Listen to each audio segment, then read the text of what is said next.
Wanted. कहानी की शुरुआत होती है और हमें बताया जाता है कि 1000 साल पहले जुलाहे के एक दल ने खुफिया कातिलों का एक संगठन बनाया।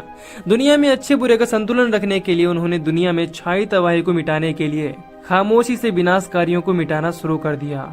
अब कहानी 6 हफ्ते पहले शिफ्ट हो जाती है, जहां हम एक ऑफिस को देखते हैं। वहां पर वहां की बॉस जैनिस का बर्थडे सेलिब्रेट किया जा रहा था। वहीं थोड़ी दूर कहानी का मेन कैरेक्टर बेस्ली खड़ा हुआ होता है। इसको ये सब बहुत बोरिंग लगता है। वो अपनी बॉस को मन ही मन बहुत बुरा बोलता है, क्योंकि उसकी बॉस उसे टॉर्चर करती रहती है। वो सोचता है कि मैं यहाँ पर एक मामूली अकाउंट मैनेजमेंट हूँ, जिसे दुनिया में कोई नहीं जानता। तब मैं 18 महीने का था जब मेरा बाप मेरी माँ को छोड़कर चला गया था।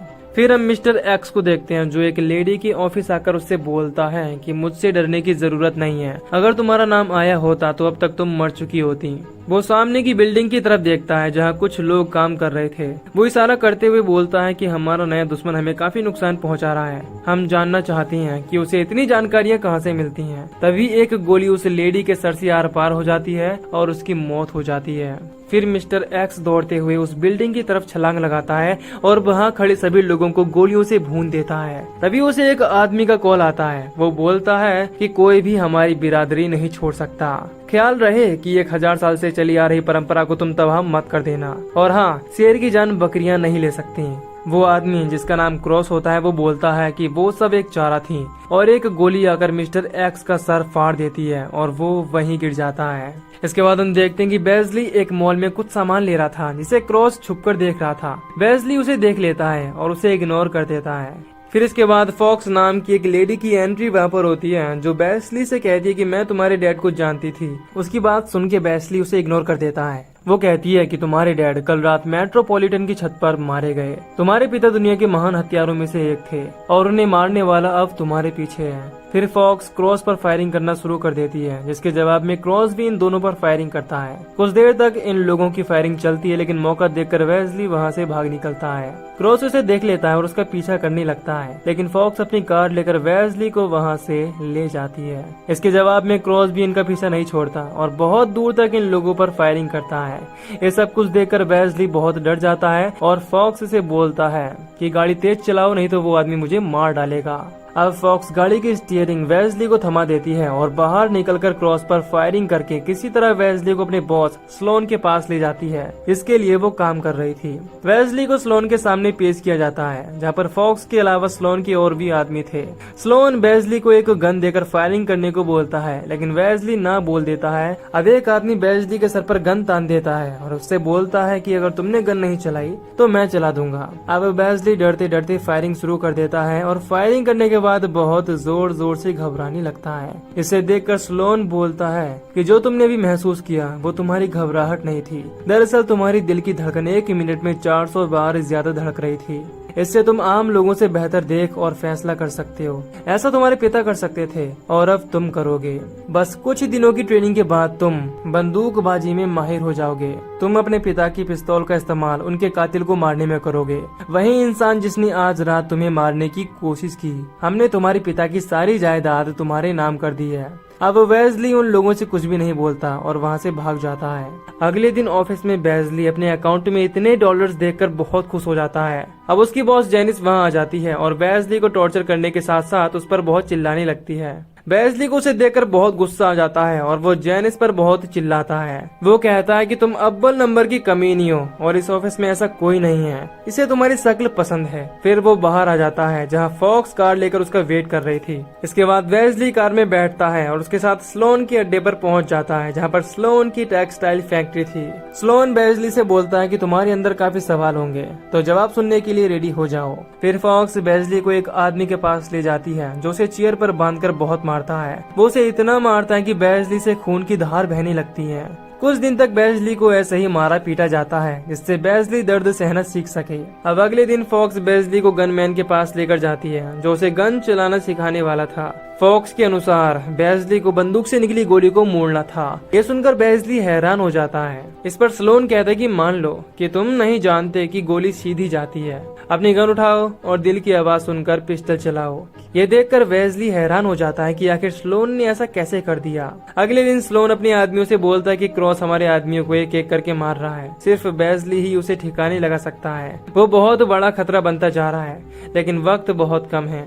इधर स्लोन का एक आदमी बेजली से कहता है कि लोग सोचते हैं कि चूहों को पकड़ने में चीज का यूज होता है, लेकिन असल बात तो ये है कि ये पीनट बटर के पीछे पागल हैं, यानी कि चूहे। तुम्हारे पिता इसके बहुत बड़े फैन थे।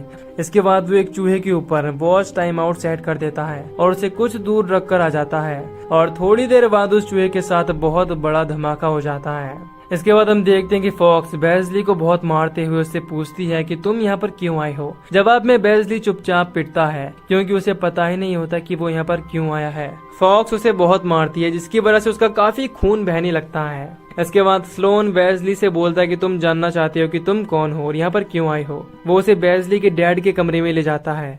बेजली बोलता है कि मेरे डैड की मौत कैसे हुई। अब स्लोन बेजली को बताते हुए कहता है कि हमारी बिरादरी के शख्स क्रॉस ने बगावत की। उसने धोखे से तुम्हारे पिता की जान ली और यहीं से उसने बगावत की शुरुआत की। स्लोन के जाने के बाद बेजली फैसला करता है कि वो अपने डैड की मौत का बदला जरूर लेगा और धीरे धीरे अपनी ट्रेनिंग पूरी करके अपने डैड की तरह बन जाएगा।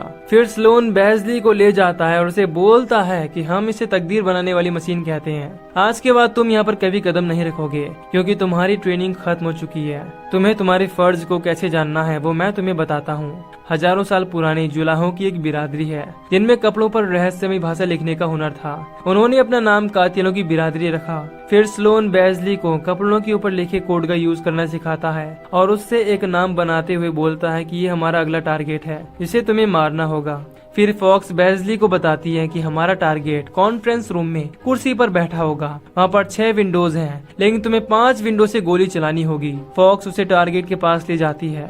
अब वेजली निशाना भी लगाने लगता है, लेकिन वेजली अपनी गन नीचे रख लेता है और वहाँ से आ जाता है।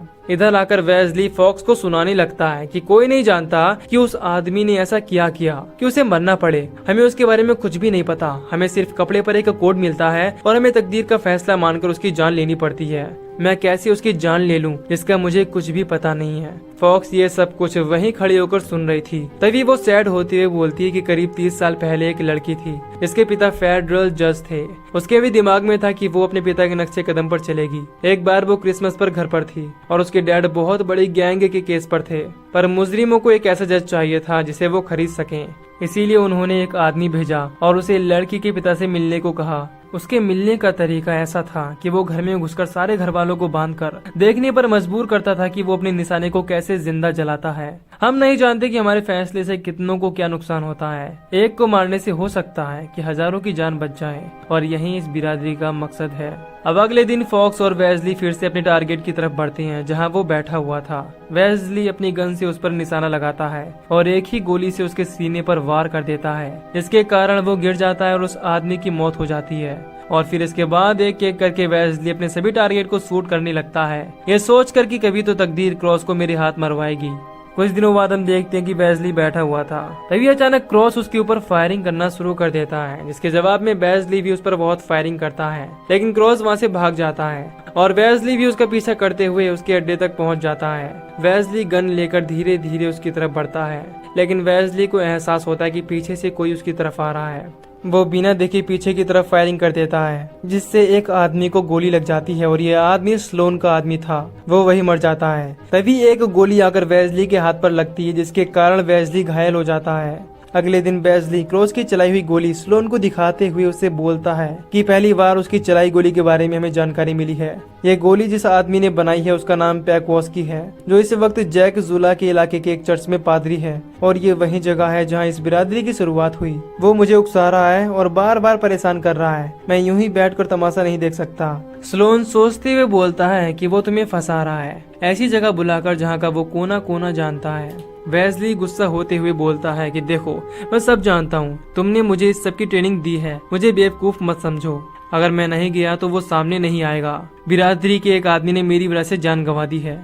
अब वेजली के वहाँ से जाते ही स्लोन वेजली के नाम का ही ऑर्डर फॉक्स को देते हुए उससे कहता है कि तुम्हें इसे मारना है। अब वेजली किसी तरह पैकवॉस्की के ठिकाने तक पहुंच जाता है और उससे बात करने के लिए उसके पास जाने लगता है, लेकिन पैकवॉस्की वेजली को देखकर वहाँ से भागने लगता है। जवाब में वेजली भी उसका पीछा करता है, लेकिन किसी तरह से पैकवॉस्की वेजली के ऊपर गन तान देता है।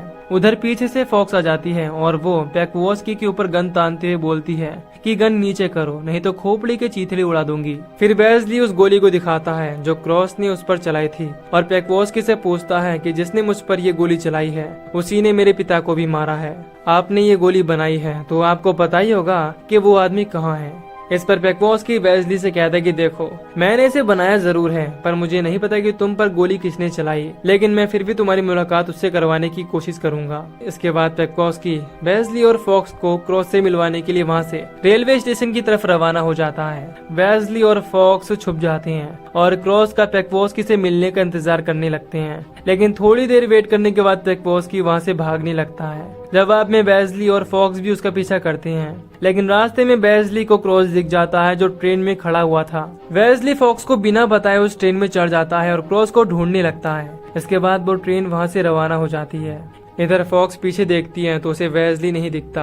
वो समझ जाती है कि वेस्ली ट्रेन में चढ़ गया है। अब क्योंकि उसे वेस्ली को मारना था इसीलिए वो कार उठाकर उस ट्रेन का पीछा करने लगती है जिसमें वेस्ली और क्रॉस होते हैं। अब पेक्वोस्की क्रॉस को कॉल करके बता देता है कि वेस्ली ट्रेन में ही है और अकेला है। इसके बाद वेस्ली ट्रेन की एक एक सीट को चेक करते हुए आगे बढ़ता है, लेकिन उसकी गन देखकर वहाँ पर लोगों में दहशत फैल जाती है। इसके कारण वो सभी चिल्लाने लगते हैं। वेस्ली किसी तरह उनको समझाने की कोशिश करता है, लेकिन तभी पीछे से क्रॉस आ जाता है और वेस्ली को बहुत मारने लगता है। किसी तरह से क्रॉस वहाँ से भागने लगता है, लेकिन वेस्ली उस पर फायरिंग करना शुरू कर देता है। जवाब में क्रॉस भी वेस्ली के ऊपर फायरिंग करता है। इधर मौका देकर फॉक्स अपनी कार उस ट्रेन में घुसा देती है जहाँ उन दोनों की फायरिंग चल रही थी, लेकिन बीच में पुल आने के कारण फॉक्स की कार का आधा हिस्सा टूटकर ट्रेन की चपेट में आ जाता है। इससे ट्रेन की स्पीड पर असर पड़ने लगता है। अब आगे जब ट्रेन ब्रिज के ऊपर से गुजर रही होती है तो ड्राइवर ब्रेक लगा देता है और स्पीड ज्यादा होने की वजह से ट्रेन का कुछ हिस्सा नदी में गिर जाता है।